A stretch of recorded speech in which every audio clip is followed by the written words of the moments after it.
Salut tout le monde, j'espère que vous allez bien. On se retrouve pour une deuxième vidéo sur l'UFC 300. On va parler du KO d'Alex Pereira sur Jamal Hill pour le main event pour la ceinture light heavyweight. Alex Pereira, il a mis, je crois, 3 minutes 10 secondes à mettre KO Jamal Hill, ce qui est absolument exceptionnel. Bon, Jamal Hill a eu le culot de venir dans le combat en annonçant qu'il allait striker avec Alex Pereira, qui est sur le papier un meilleur striker que lui. Je pensais qu'il avait vraiment ses chances. J'aimais bien les chances de Jamal Hill dans ce combat, mais Xperia m'a clairement fait comprendre que son niveau est trop haut. Et dans cette vidéo, du coup, je vais essayer de vous expliquer un peu ce que j'ai pu comprendre de pourquoi Xperia était aussi confiant pour avancer sur Jamal Hill et placer son crochet gauche aussi vite dans le combat. Il a avancé sur lui en sachant que ça allait toucher. Et j'ai trouvé ça vraiment phénoménal. Donc je vais vous parler un peu de ça. La toute première chose dont il faut parler, c'est que Jamal Hill, quand il envoie son direct gauche, qui est le coup qu'il envoie au moment où il se prend le crochet gauche de Pereira qui le met KO, son bras droit n'est pas en place défensivement. C'était déjà le cas dans les autres combats, et là c'était le cas au bout d'1 minute de combat. Il va envoyer son bras arrière, son direct gauche, et vous allez voir que son bras droit n'est pas du tout en garde, il baisse même au moment où il l'envoie ici. Vous pouvez voir son bras gauche son bras droit qui est ici.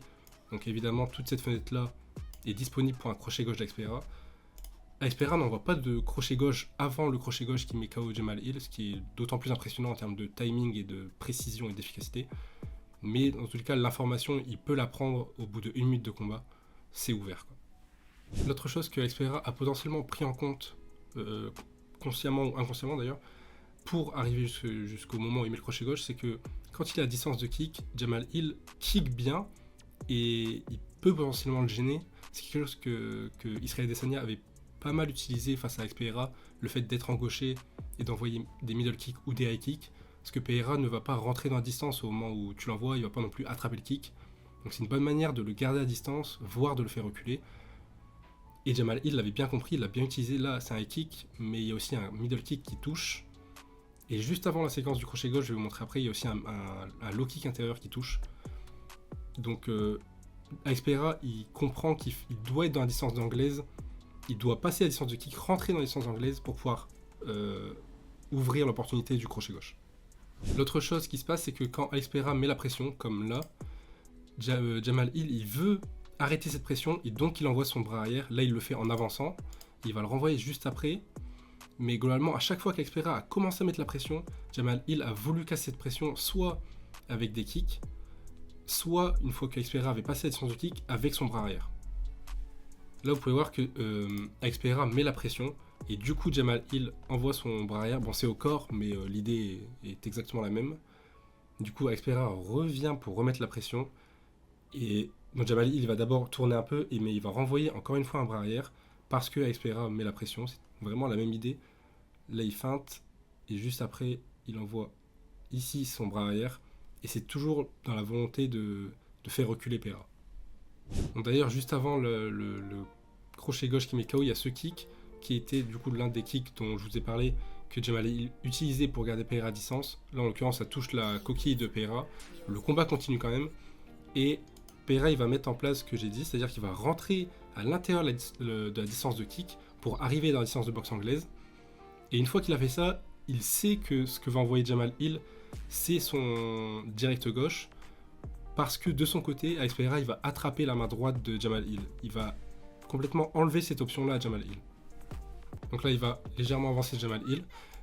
Il commence à jouer avec le bras avant, et juste ici, il va attraper le bras avant de Jamal Hill, et il va faire quelque chose d'assez dingue, c'est qu'il va tirer le bras de Jamal Hill dans cette direction-là, pour pouvoir charger son crochet gauche à lui. C'est-à-dire tirer le bras pour charger ses hanches et avoir le mouvement disponible pour le crochet gauche pour mettre de la puissance. Bon, c'est mi-crochet et mi-percute en vrai. Il tire sur le bras de Jamal Hill. Bon, du coup, le bras est complètement vers le bas. Il sait que c'est le direct gauche de Jamal Hill qui va être envoyé, donc il décale sa tête légèrement dans cette direction-là. Et ensuite, le crochet gauche vient ici, là où il y a une grande fenêtre qui est disponible. Et bon, vraiment, le timing d'Xperia est monstrueux, la précision est monstrueuse, et la puissance, évidemment, est monstrueuse. Ça touche clean. Jamal Hill est salement sonné, et il finit avec du run and pound, il le met KO. Mais ce qui, moi, vraiment m'a fasciné, c'est l'adaptation en seulement 3 minutes d'Experia. Il lui a fallu 3 minutes pour avoir le timing de Jamal Hill sur bras arrière, pour comprendre que quand il mettait la pression, Jamal Hill allait envoyer tel coup, et qu'il avait juste à attraper l'autre main pour enlever toutes les autres armes de Jamal Hill, qu'il n'en ait plus qu'une, et le toucher, enfin c'est monstrueux. Donc ouais, globalement, Experia a juste confirmé ce qu'on pensait de lui en termes de striking. On a la confirmation que si tu veux que striker avec Experia, il faut avoir un niveau technique qui est monstrueux, il faut faire zéro erreur en fait globalement. Là Jamal Hill, on pourrait même dire que par rapport à son style de base, il n'y a rien qui a changé, il n'a pas fait d'erreur par rapport à ce qu'il fait d'habitude. C'est juste que Xperia est trop fort pour lui en termes de striking pur. Maintenant, moi ce que j'ai envie de voir, c'est des adversaires qui vont avoir la mentalité de faire du MMA avec Xperia. Donc en Kalaev, je pense qu'il devrait normalement avoir cette optique-là, on va dire. Et si jamais Xperia monte en poids lourd, puisqu'il en a parlé, Thomas Pinal, ce serait aussi un combattant qui va mixer et qui va potentiellement l'amener au sol, ou en tout cas essayer de l'amener au sol. Et pour le coup, j'ai hâte de voir ce que le striking de Pereira va donner face à des adversaires qu'il devra punir avant que eux ne prennent l'avantage sur lui. Ça peut être vraiment, vraiment, vraiment hypant. J'ai hâte de savoir ce qui va être annoncé par l'UFC. En tout cas, j'espère que vous aurez apprécié cette vidéo. N'hésitez pas à vous abonner, à liker et même à me dire en commentaire ce que vous en avez pensé. Moi, je vous dis à la prochaine. Bisous!